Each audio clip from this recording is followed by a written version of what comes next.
ரொம்ப நாளாவே மனசுல நினைச்சிட்டே இருந்தேன், எப்படா திருவண்ணாமலை கிரிவலம் போலான்ட்டு. ஃபைனலி அது வந்து நடந்துருச்சு. ஆமாங்க, நாங்க கிரிவலம் வந்து கிளம்பிட்டோம்.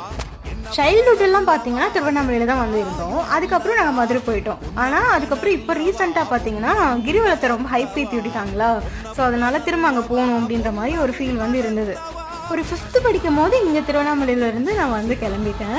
அதுக்கப்புறம் இத்தனை வருஷம் கழிச்சு இப்போ தான் கிரிவலம் வந்து வந்திருக்கேன். என் ஃப்ரெண்ட்ஸ் கூட தான் வந்து வந்திருந்தோம்.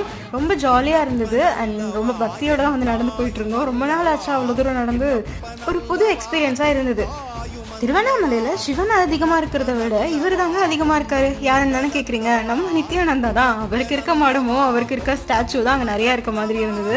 அவ்வளோ ஏர்லி மார்னிங்கே பார்த்தீங்கன்னா அங்கே ஃபுட்டு வந்து கொடுத்துட்டு இருந்தாங்க. சரி சாப்பிட்டு தெம்பா நடக்கலாமே நடந்துட்டு இருந்தா ஒரு சாமியார் என்ன நினைச்சாரோ தெரியல, வந்து எனக்கு பட்டு போட்டு விட்டு போயிட்டாரு. சரி இதோ நல்லா இருக்கேன்னு நடக்க ஆரம்பிச்சிட்டோம். இந்த வ்ளாக் உங்களுக்கு பிடிச்சிருந்தா மறக்காம லைக் பண்ணிடுங்க. பாய்.